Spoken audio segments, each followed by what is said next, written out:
In Part 1, we uncovered how a 25-year-old allegation by journalist E. Jean Carroll suddenly exploded into the spotlight during one of the most politically turbulent times in American history. But now, we move from accusation to evidence, from emotion to investigation. Today, we're peeling back the layers of the case, witness by witness, name by name, piece by piece, to understand. Was this a credible accusation built on truth? Or a carefully crafted story designed to destroy a presidency? Welcome to Part 2, where facts meet fiction, and the truth is anything but simple. Let's begin with what officially turned this from an allegation into a courtroom drama. E. Jean Carroll didn't file criminal charges. Instead, in November 2019, she filed a defamation lawsuit against Donald Trump. Why defamation? Because Trump denied the rape accusation, said she was lying to sell books, and claimed not to even know her. Carroll said these denials destroyed her reputation and caused emotional trauma, which gave her legal grounds to sue. But for this case to hold up, she would have to prove one thing clearly: that the incident actually happened. And that's where the entire case would rise or fall. Let's revisit Carroll's detailed claim, this time under legal scrutiny. Location: Bergdorf Goodman Department Store, Midtown Manhattan. Year: 1995 or 1996. Carroll herself wasn't sure of the exact year. Alleged scene: Trump recognized her. They joked about lingerie. He suggested she try it on. He followed her into a dressing room, and then, she says, he raped her. Simple? Not quite, because here's what came next. Carroll claimed she told two friends about the incident right after it happened. Let's name them. Lisa Birnbach, author and journalist Carol Martin. Former TV news anchor Lisa Birnbach testified that Carroll called her just minutes after the alleged assault. Birnbach said, "She told me Donald Trump had attacked her. She said he pushed her against the wall, pulled down her tights, and raped her."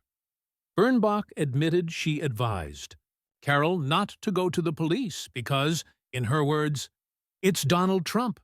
He has 100 lawyers. He'll bury you."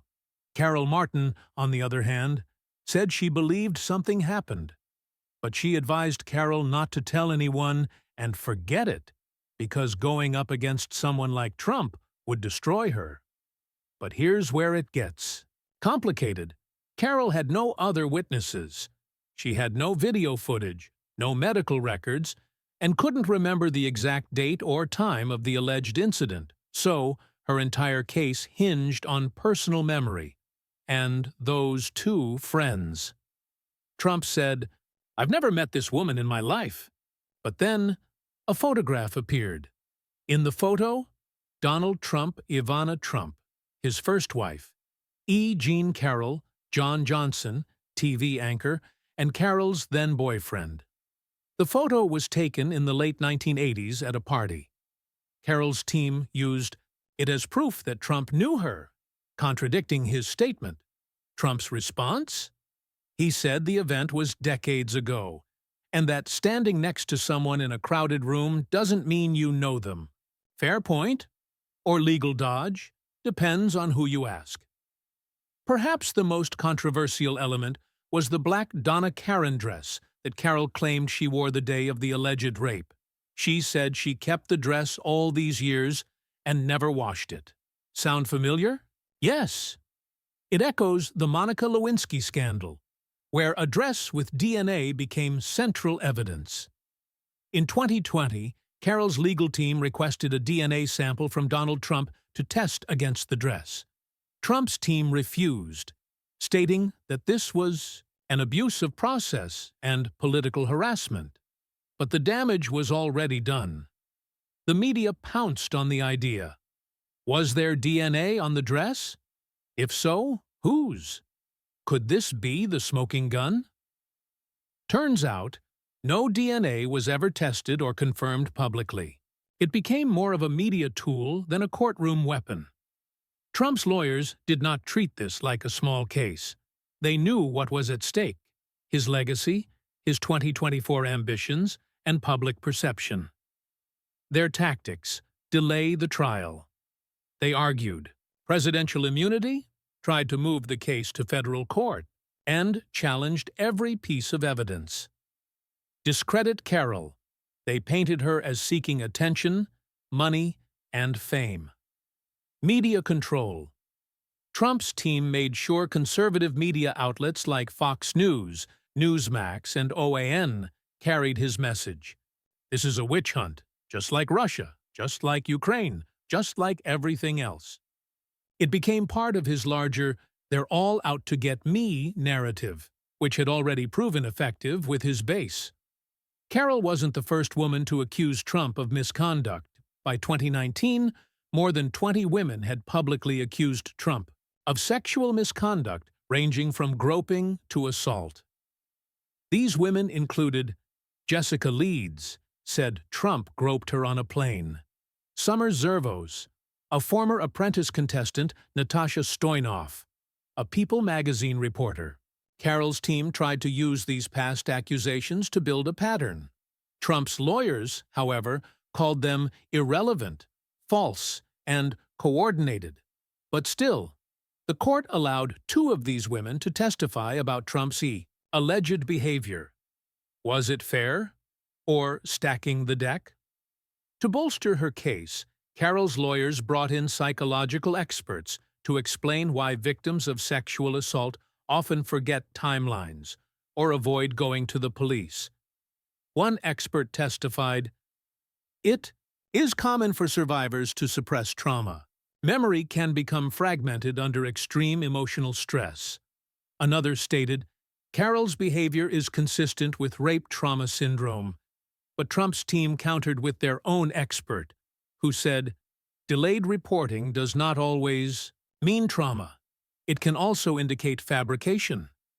Now the jury had to decide, was Carroll a traumatized victim struggling to speak out, or someone who crafted a story over time for personal or political gain?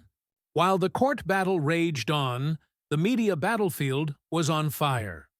Liberal media, CNN, MSNBC, NYT gave heavy coverage, panel discussions, expert breakdowns, often leaning in favor of Carroll's credibility.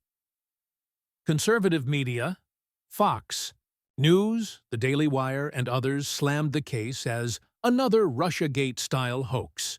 The public. Polls showed America was divided. Roughly 40% believed Carroll, 35% believed Trump, and 25% were undecided. In a time when politics shaped reality, people believed what they wanted to believe. As the trial neared closing arguments, tensions peaked. Carroll gave tearful testimony. Trump's team grilled her hard. The courtroom became a theater of emotion, logic, and strategy.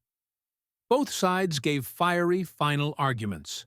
Carroll's lawyer said, "This is about accountability, about a man who thought he was untouchable."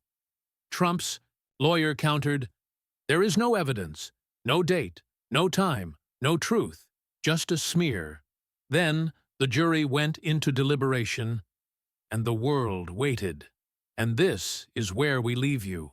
A case filled with conflicting stories, emotional testimony, missing evidence, public rage, political spin, and a country divided. In Part 3, we reveal what the jury decided, how the case ended, what evidence was rejected, and how Trump ultimately walked out as a free man, claiming total vindication. But was justice truly served, or was the entire thing just one giant illusion? Part 3 will reveal everything.